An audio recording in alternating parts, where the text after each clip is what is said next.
Hi everyone, welcome to a whole year full of brand new and sessions. It's great to have your company for 2025, and we've got a brilliant guest in Dr. Helen Ross to start us off this year. We're really excited to get chatting with her.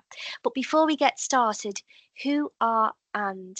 Well, we are a growing family of like-minded organisations that join together because we're passionate about supporting our neurodivergent adults. So AND is the adult network, Neurodiversity and Dyslexia. And as I say, we are a coalition. So we have Neurobox in the AND family. We have Succeed with Dyslexia. We have the Adult Dyslexia Centre, and we're joined by their manager, Sue Floor. Hi, Sue. Hi. Sue, would you like to tell us a little bit about what you guys do over at ADC? Yeah, well, we think we do everything for adults, but I also think you do as well. also for children. All right, we evolved because we found that children grew up and there was nowhere for them to go, and so that's why we were formed. But now we offer services for children as well in the way of assessments. We run a parent course, and that's for teachers as well. But for adults, we have a helpline. We do assessments for them. We do workplace needs assessments, coaching, training, and anything really. And when all the others say what they offer, I'm sure I've forgotten some of the things that we offer. But we're there to help. We have a free helpline. Oh, and support groups, of course. Yeah. We have online and face to face, which are most important. Yeah. Brilliant. Thank you, Everything. Sue. And like you say, the list is endless. And thank you to you and the team for all the work you do to support the community. It's greatly appreciated. We've also got Kay Carter from the Dyslexia Association, and they're our friends in Nottingham, and they are a newer member to our family, but already really valued. Hi, Kay. Tell us about what you guys do at the Dyslexia Association. Oh, well, that was very kind, Donna. Thank you. I'm glad. It's nice to be valued, isn't it? Yes, we're in Nottingham. We work across the UK, but we're born and bred here in the East Midlands. Really similar to Sue, in that we provide diagnostic assessments for children and adults, screening, specialist tuition, workplace support, and well, like Sue, I've probably forgotten something off the list as well. Yeah. But it's lovely, as you say, what you're doing to support, the community in Nottingham. But I know you work across as well, don't you, beyond Nottingham as well. So thank you as well for all that you guys do. So we've got the Dyslexia Association in the family. We've also got Hampshire Dyslexia Association. Now, normally we're joined by Sue McKenna. Those of you who listen regularly, she is their chair. But this evening we've got Karen Cousins, who is a neurodiversity coach. Am I right in Karen? And of course, you're a trustee at Hampshire. Yes, that's right, Donna. Yeah, brilliant. Yes. Tell us about what you guys do there. Another long list, I think. Okay, yeah, well, we have a helpline, so people can contact us if they don't know what to do, if they're, whether it's a parent or an adult with dyslexia, would like more information, and we're able to signpost them to where they need to go. We support local projects as well. So we've got a reading group that's based in Portsmouth. We've funded things like the Isle of Wight Teachers Conference, and we've supported all those types of groups. Yeah, amazing. Thank you, Karen. And last but certainly not least, with us this evening is the Yorkshire Rose Dyslexia Association's chair, Pat Payne. Hiya, Pat. Hi, Donna. Tell us about what you guys do in Yorkshire. Well, similar to everybody else, basically. Yeah. I think local associations do very much the same sort of work. Helpline is our big thing for both children and adults. Phone it's not as busy as it used to be, which may be a good thing, I don't know, but it is generally quite busy. We run a typing course where we teach youngsters to touch type, which is phenomenal. But sadly, I do that, and I'm going to finish that in July this year because it's just too long a journey to keep doing. But I think we've probably got 50 children through this typing course, which is just amazing. We usually do an annual festival. We had one planned for March, but things have gone a bit wrong, so we've now rescheduled it to be in July, which is a nice time of year. So I'll let you have the date, Donna, later.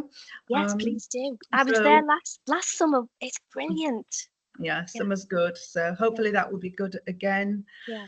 And it's just getting out there. And recently we've supported a couple of families going for EHCPs because their children are not getting the right support in school. That's quite testing for everybody, but it has to be done occasionally just to prove that it can be done and that these children do deserve more than schools are able to offer. Thank you, Pat. Yeah.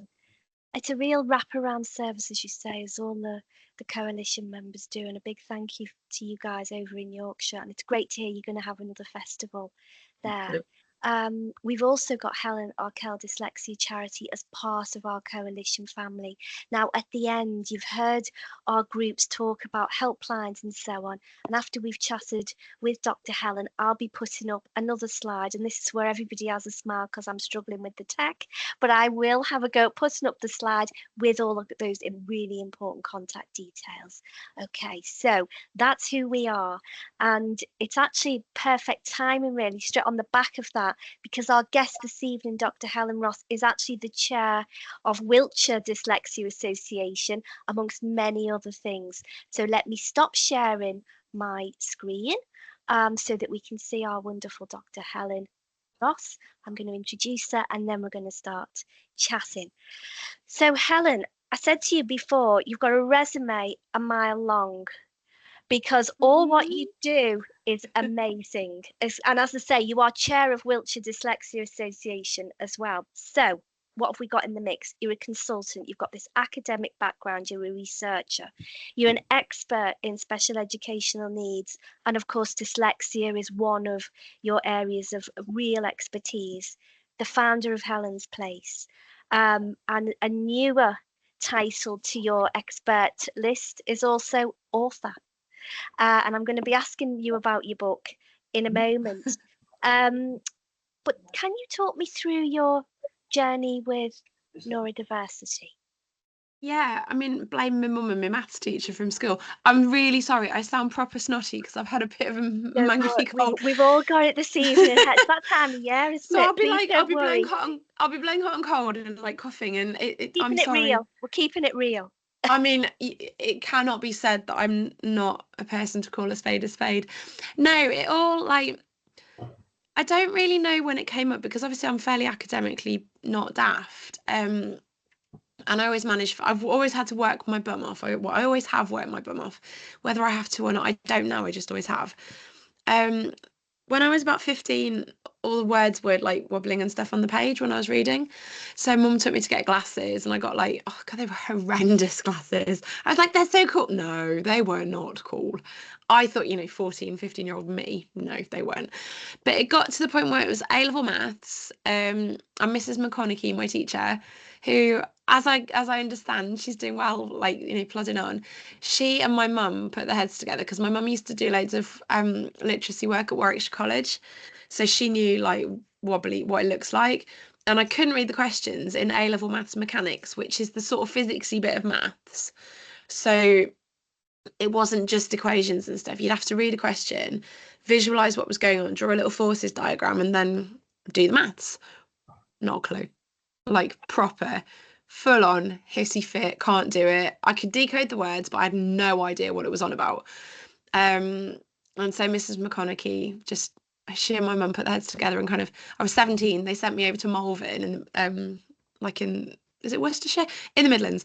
And I went, and Penny Aston, I think was the lady's name who assessed me. Turns out, if you Google her, she's actually like Margaret Newton was the person who did it. Penny Aston is a lady who works in London, but it was because of the Aston dyslexia test. Yes. That was the brain fart. So Margaret Newton, turns out, quite important in dyslexia land.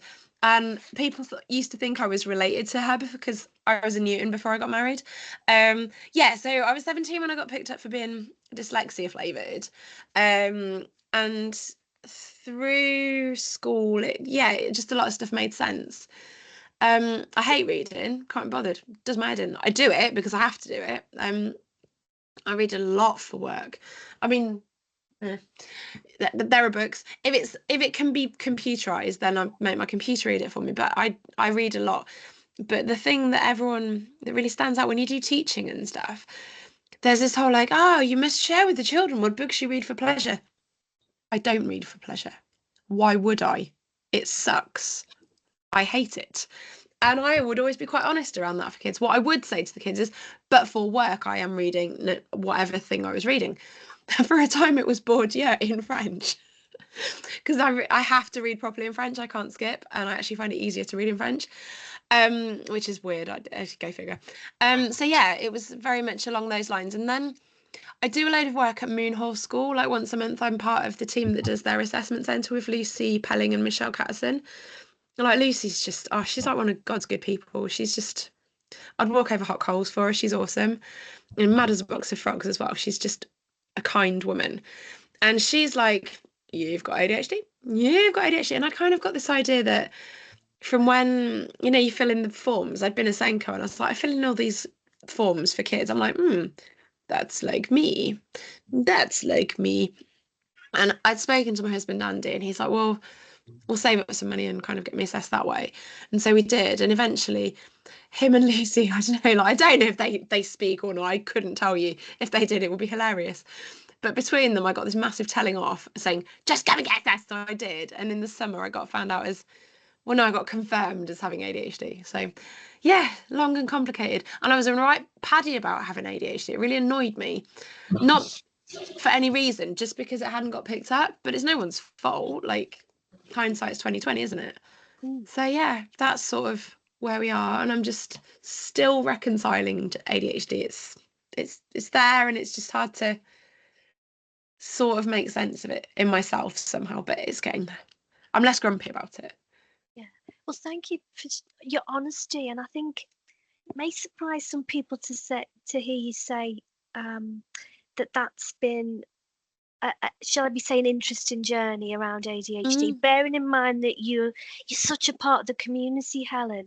And I think it gives people great insight into what it feels like for adults to be assessed, even when you suspect that you are neurodivergent. I think the identification that you had then when you were younger at 17, the dyslexia, compared to now, with your journey with ADHD, were your reactions different? How did it impact on you? I don't know. It's really interesting. In the moment when I was a kid, when I was younger, I don't know. It always made me go, well, I'm not stupid. So there was a kind of element of relief, which just chimes with so much work. Like when you look at like Barbara Riddick or kind of what's his face, Stephen McDonald, these sort of academics, so much of their work is like, well, you'd get a label, whether it was like spanner or dyslexic, like, not clever, whatever, you'd get a label. So at least dyslexia explains what's going on and why. So that was quite emancipatory in a way, I suppose, because dyslexia somehow doesn't hit as hard in some ways than ADHD. And you can use, like, I'm going to have coaching at some point because I'm an idiot and I'm a plonker and I can't handle my own diary, basically. And one of the questions that I filled in this evening with Sadie was, how does dyslexia and ADHD impact me? And I was like, the dyslexia side, basically, I've got lists. I've got Andy, my husband, as a Helen, have you thought about Google Calendar, like Windows read aloud? That's me done. I'm good. Luckily, I don't have problems with spelling and my handwriting's awful, so I just type. But the ADHD, I think, is where it hits me like a ton of bricks, because there's that, I can never say it, rejection sensitive dysphoria. Yes. So my granddad died at Christmas, which, like, it wasn't unexpected, but it sucks because my granddad was pretty cool. And my dad was just up and down the M1. Like, my parents were in Leamington Spa, they were to Nottingham, so it was just a lot. It was a lot on my dad. And so there's been a bit of turbulence and stuff at home, and there's been a bit of worry with us as a little unit that's sort of, it's contained to us, but we've had a bit of worries at home. And then for me, when I feel a bit wobbly about anything, it always turns into imposter syndrome. I haven't got any friends. And then you get this paralysis of, if I do anything, I'm going to get rejected, so I'm not going to do anything. And it's nonsensical. Rationally, it's nonsensical. And that's where, and I think the more I've read about it, and speaking to Sadia, who's going to coach. Sadia, and I can't pronounce her last name, which is really bad, but she lives in Bath and she's awesome, and she's on my LinkedIn, and Sadia's gorgeous. So if you want coaching, get her. I will absolutely plug her. And I need to learn how to say her last name properly because that's really bad of me. But yeah, so I think for me, the emotional impact and any mental health stuff, it's really interesting. I'm finding out, I think a lot more of that is attributable to my kind of ADHD journey nowadays than the dyslexia journey, because I'm not stupid, I'm really bloody clever. But there are wobbles around reading, but that's got naff to do with I'm clever. It's the emotional side. So yeah, that's where stuff hits, and that's how I react. And I've really struggled.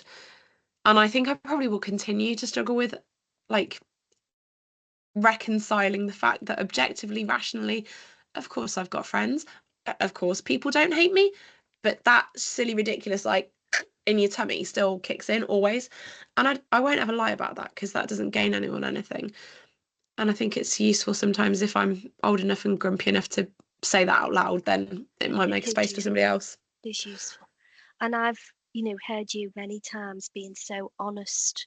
And this is, it's powerful, Helen, because it makes a difference for people who aren't there yet. And they see somebody like you, and you're so modest. But I know how brilliant you are. You are, a real thought leader. And to hear you speak like this. Tell me, Mum, she says I'm a changeling, and I'm a tell me, Mum, I'm clever. To make it okay to speak in these ways and to feel this. And I'm wondering, I don't want to get too much into it because I know this is emotional, and you're really sorry for your loss as well of your beloved grandfather. But as a woman experiencing ADHD, I think these are the voices the community needs to hear, because it's a very distinctive journey that cisgendered females go on around ADHD, isn't it? A lot of it is internalized RSD, imposter syndrome. Absolutely. And I need to breathe. So I am dizzy. I am not stupid. I'm dizzy. I have coping mechanisms. I have notebooks. I have lists. If you tell me something, it goes in one ear and out the other. I know that, so I write it down. People are like, oh, bless you, it's because you've had kids. I'm like, no, it's because I'm who I am. And so much stuff gets belittled. Oh, it's hormones, it's kids. And my friend had a brain tumour and could have died. And they were like, it's just the menopause. No. And women are not taken seriously so much. And this notion of like hysterics, well, hysterics comes from sort of the etymology of the word is based around the womb. Hysterics, oh, you're just being hysterical. It's a gendered insult. And when you look at the diagnostic criteria around a lot of stuff like ADHD, autism, and I would imagine Tourette's to some extent, it's extreme boy. In the olden days, particularly, they're sort of updating it, but it's extreme boy. And one of my dear friends, a lady called Professor Kelly Pickard-Smith, she's a powerhouse. She's on the waiting list for ADHD, but when she hasn't got it, I'll eat my heart. And that's not to denigrate her. No. But she has, I don't know what sort of public, but a couple of health problems that are just, they were dismissed because she's a woman.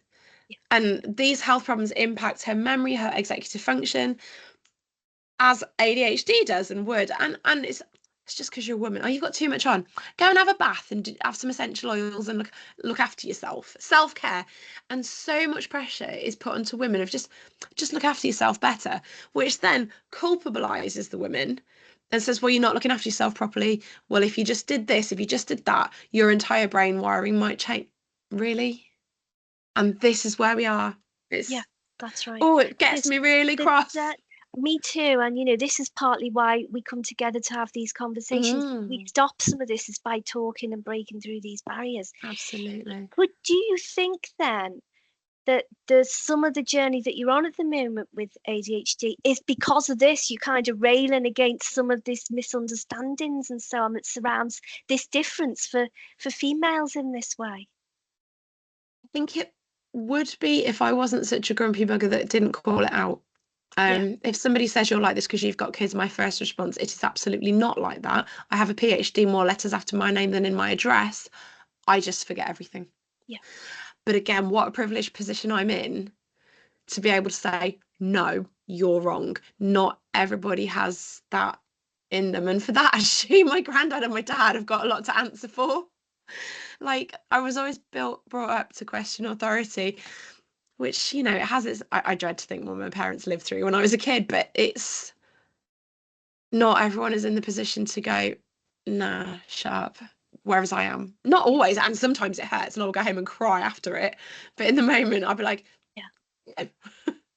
But by speaking in that way, Helen, you make a difference for those people who, like you say, sometimes can't be that.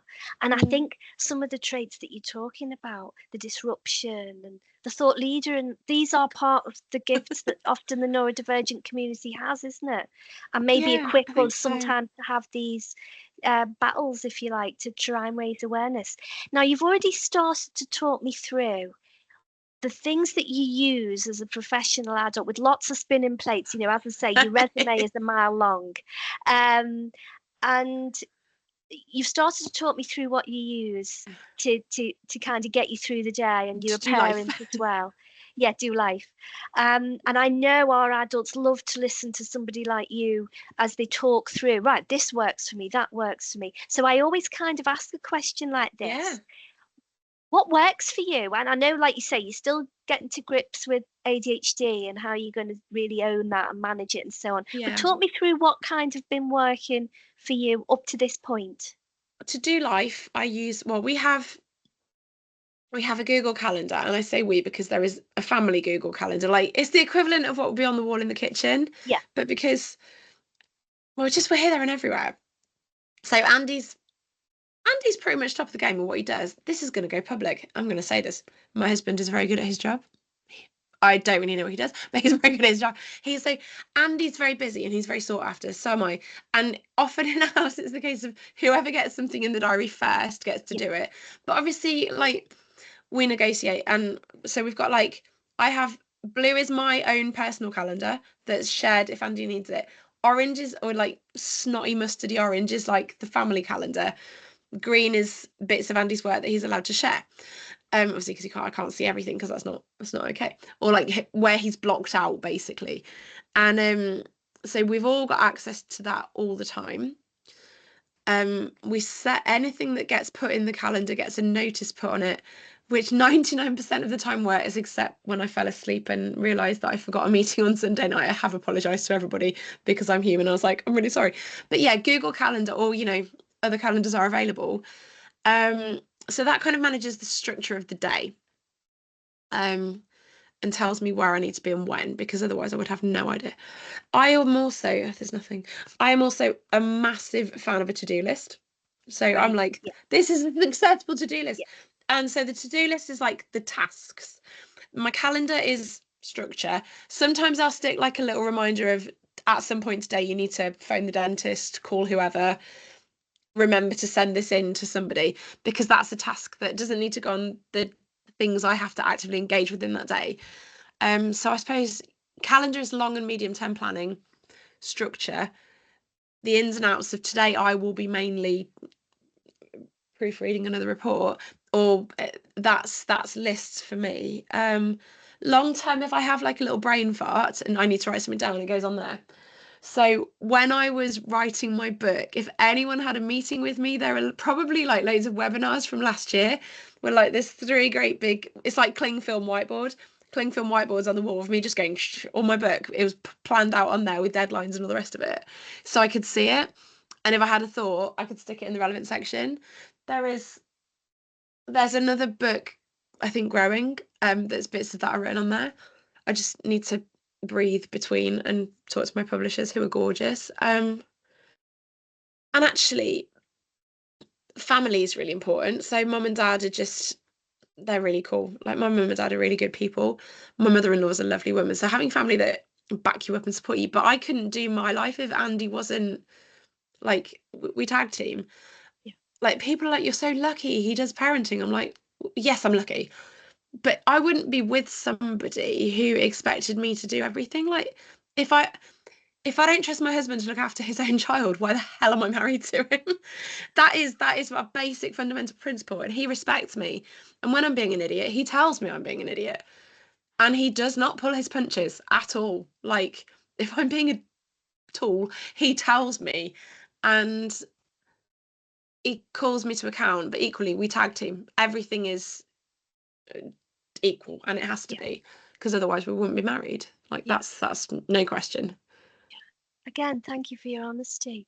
And again, interesting what gets said, isn't it? You know, aren't you lucky you're married to somebody, like you say, that's looking after their own child? Well, yeah. That's Whether great, he's right? lucky, that's a different question. He's the nexus between brave, patient, and stupid. So thank you. We've got an insight into kind of, like you say, I love this phrase, how you do life. And I think I've seen posts of that back wall where you've been probably will have on done. LinkedIn, and it's legendary, that wall. On the back of that, you're talking about books. Tell me about the book that you've just written and where you're at with it. And can we get any spoilers, Helen, about what's in there and everything? So do you know of Georgina Durrant? Yes. So Georgina's like a ledge. I love her. She made me do it. She told me I needed to write a book, and eventually I had an idea for some stuff, and then the most wonderful editor at Speechmark called Claire Ashworth, gosh, she's just gorgeous. She got in touch and was like, do you want to, do some stuff? And so between us, we put together a proposal, and I wrote it, did it, it was accepted. And so the book is kind of, and I am actually sort of looking at the flyer because I don't really remember what it's about, because it's written and I don't need to remember it. I can't remember the title whenever anyone asks. So the book is called Literacy Learning Journeys, An Educator's Guide to Dyslexia, ages 0 to 18. And the cover's green and it's really pretty. It's a really nice colour. Because I like green. That is the only reason. And it's basically kind of, we look at kids from like 0 up to 18, and it's broken up into X number of chapters. I want to say 9 chapters. We sort of look at what is dyslexia and how does it fit into definitions and how is it seen across the world. I've included the Delphi definition, and it was kind of one of these, at the time of writing it's in review, but as it stands, this is what it looks like. Then we look at kind of what might a dyslexia flavoured brain look at between 0 and 5, early years, key stage 1, 2, 3, 4, 5. And it's sort of done in the kind of, here's what happens at this stage, here's what happens next, here's how it lays foundations for the next. So it's kind of graduated bit by bit across the school years, so you can see roughly what goes on, how does it look, what can you do about it at different stages. It's practical. It's not an in-depth look at any one phase, quite deliberately not. It is broad strokes, but it gives people enough information to know where to look if they want more information. Brilliant. And there's case studies. And I had to draw the pictures because I couldn't afford to pay an artist. I won't pay an artist badly. Like, an artist that you have to respect someone's training and pay.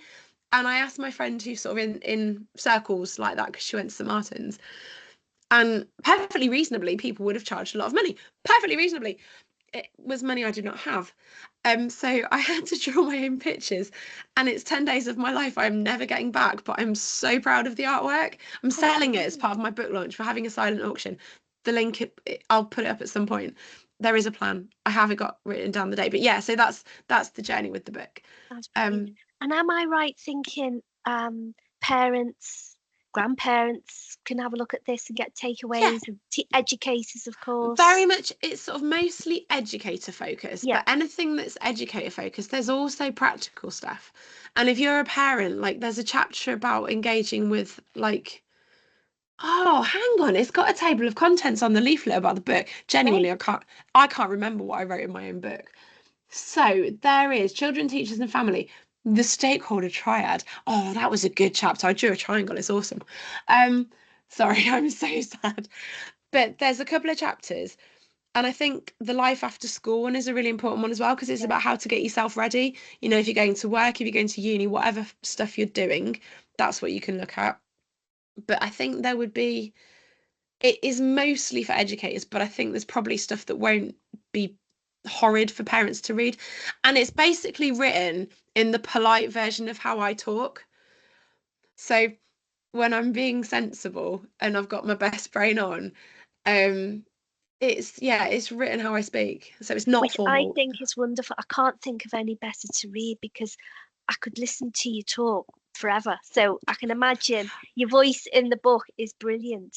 It is And absolutely thank my you for voice. sharing that. And you've already thinking about your next one. That's why you're not really thinking about the one you've just done, because you're already on to the next one, I think, I mean, aren't you, Helen? you say that, I just genuinely can't remember what I've written. And because as You're soon on as to I the write, next one. well, yeah, as soon as I write anything, whatever, I've just put in a bid for 100 grand with the Arts and Humanities Research Council. 100 grand. I have no idea what I wrote in it. I wrote it. Me and my colleagues at John Moores and Manchester Met, we put it in. Not a clue what I wrote. Because it's written, it's done. I don't need to remember it. Yeah.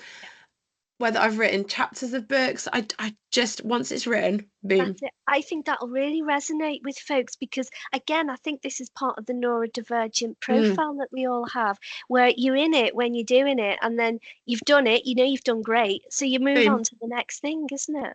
But you've got limited bandwidth, absolutely. Yeah, that's it. I love that bandwidth. Thinking about one eye on the future and going on to the next thing, I'm going to be really interested in what you're going to share now. And you're the perfect person to ask this of because of your honesty.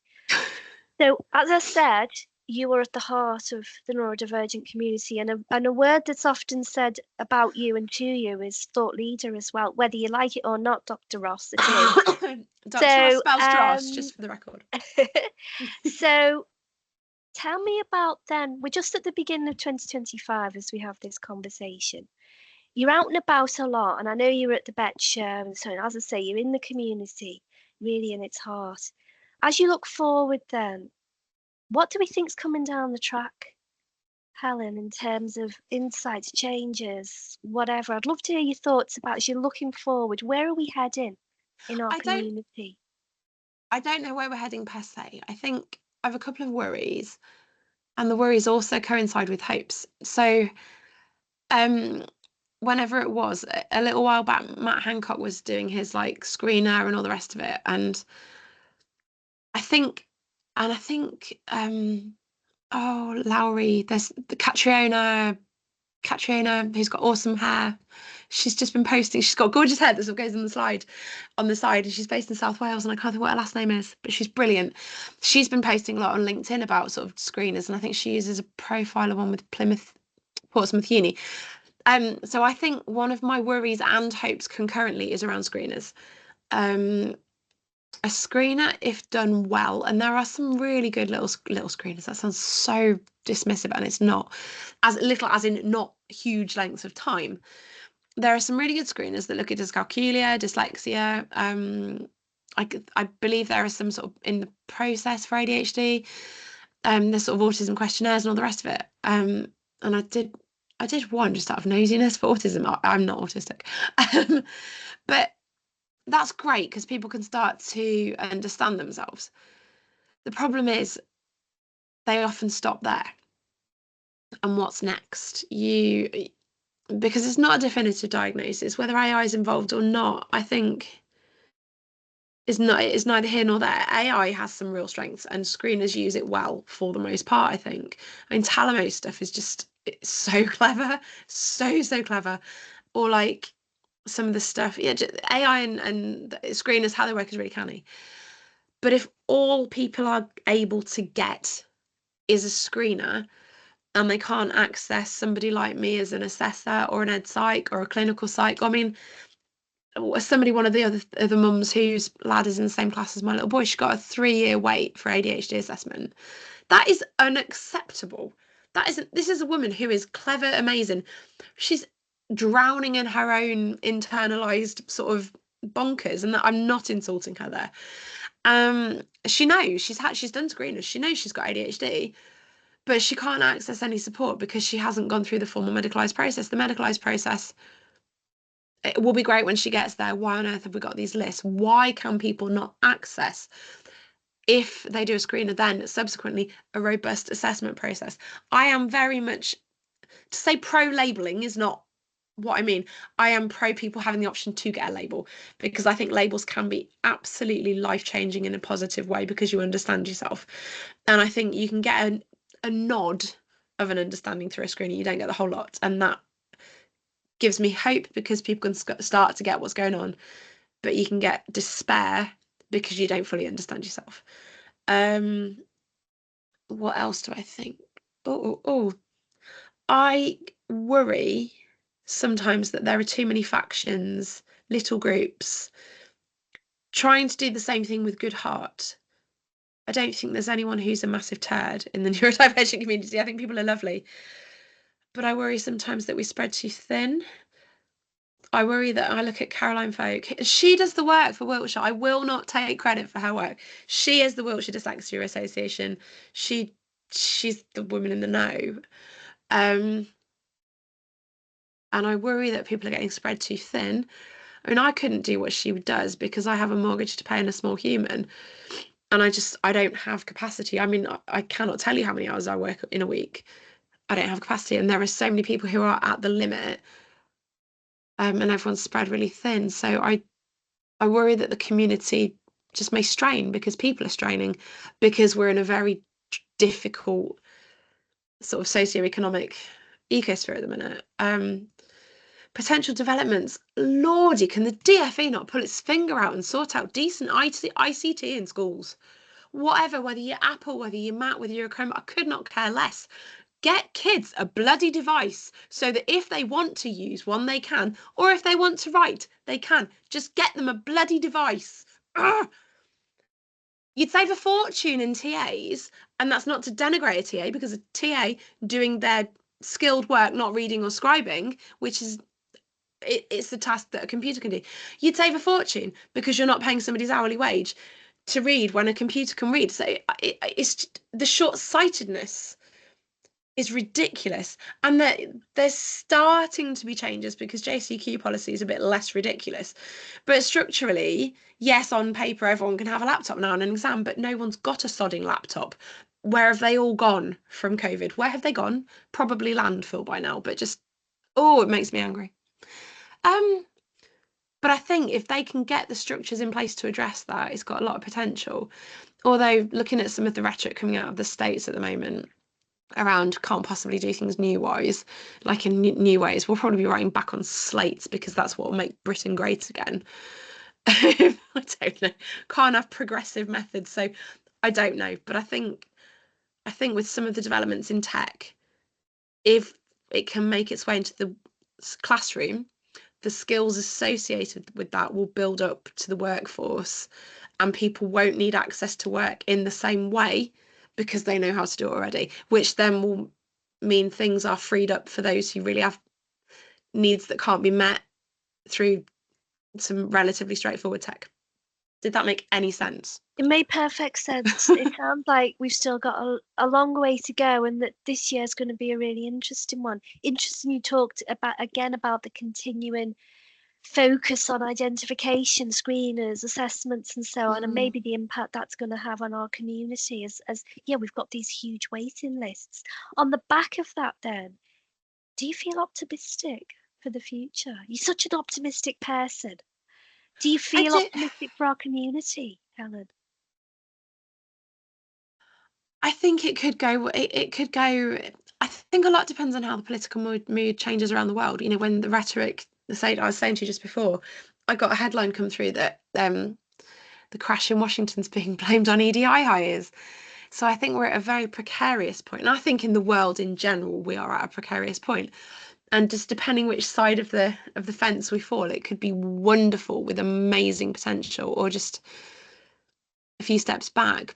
But the flip side is there's a few of us who are quite mouthy who are going to just keep plugging away, and you've just got to keep talking and annoying people, and eventually they'll do what you want because they're sick of you bugging them. That's how I've operated for a long time. Ask my brother and ask my dad, or Andy even. My family will tell you I'm really annoying when I want to be. So yeah, in the best possible way, isn't it? What's the word, like persistent or belligerent or annoying? Persistent, but I think we have to be. Yeah. So I think the hope is that we've got a lot of people and organisations who are incredibly persistent at the heart of arguing with more dominant structural power holders. Yeah. Fascinating. And it'd be really interesting. It'd be great to have you back maybe at the tail end of the year, and we can do the opposite and reflect back on what we've lordy seen. I'd be up for that. Yeah, why not? Love it. Why not? That's a date. Always up for a chat. On the back of that then, what message would you like to share with those who've listened to this conversation? You've been so honest, so insightful, the real you, and that's what I love about you. You are you, and it's such a strong, I think, powerful feeling that we get from you because you're so authentic, and it's brilliant because there's still so many people in the world who just aren't. They're so fake, and you are real, and it's wonderful. So thank you. That's a really kind thing to say. Thank you. And That's it's true. It's very easy to say because it's true. For those people who've been so inspired to listen to you, what message back then? You're never by yourself. Which, and again, I say this as a person who goes in those moments. There is always somebody. Lordy, I answer all my messages, even if it takes me a while. And even if it's a message to say, I've seen this, I'm on it, I will answer all my messages. So you can always ping me a word. But I think if you're just in a place of feeling a bit wobbly, like you're by yourself, you're not. And even if it is like swimming in treacle and you feel the weight of the world on your shoulders, just try and text somebody, try and just reach out to somebody if you're feeling wobbly. And if it's over a practical thing that's just feeling really handicapping, for want of a worse, you're feeling really kind of constrained by something. If it's practical, if it's how to read your emails better, well, Lord, even I can tell you that. There will be somebody who knows, who's been in your position and will know a way to navigate it. Or if they can't do that, they might just sit with you virtually or in reality and just have a couple with you. And I think it's easy to say, it's not always easy to do, but I think there's always going to be somebody with you. Yeah. It's that footprints in the sand poem, isn't it? It is, yeah. I love that. And I think that's the perfect message to end our chat, and for me to share the contact details of all the coalition members to show that, as Helen says, everyone, you are not on your own. So with that in mind, let me share contact details. This is the bit I always get very nervous about because I'm a real technophobe, but bear with me, guys. There we go. So hopefully you can see that. Wasn't that conversation with Helen brilliant? It's a great way to start the year. And the message that she shares with us is about not being on our own. And, we practice what we preach here at the Anne Coalition, because here's the contact details of the people that we heard at the beginning talking about all the great work across our family. So here's the ADC's helpline number, helpline email address. We've heard Pat this evening from Yorkshire. There's the helpline details there. We've had Karen sharing about the great work at Hampshire, and there's their email address. We've had Kay talking about the work in Nottingham, and there's their helpline number, helpline address. Now, Succeed doesn't have a helpline, but it's got so much great free information, YouTube videos, one of which is Helen talking to Succeed's old CEO, Darren Clark. So lots of great videos. Yes, lots of great videos sharing information, and a brilliant group there. You can see I've got my Succeed t-shirt on as well. So there's their email address, and have a look at their YouTube channel. Neurobox, great work they do, raising awareness, training, support, access to work. So there's their contact details and website address. And last and certainly not least is our wonderful friends at Arkell Dyslexia Charity. There is their email, and there is their website address. They do lots of things to support the charity, the community rather, around dyslexia, including a bursary fund for assessments and so on. So as Helen says, you are not on your own. And hopefully, in listening to these conversations, you will be inspired, and we can welcome you to future sessions as well with us here at AND, because we're always around too. So on that note, thank you, everyone. I said it was going to be a great start to the year. It was. And we look forward to you joining us next time around for another great guest. But Helen, thank you for your honesty. More power to you. And here's to a great year ahead, everyone. Take care. Until next time. Bye-bye.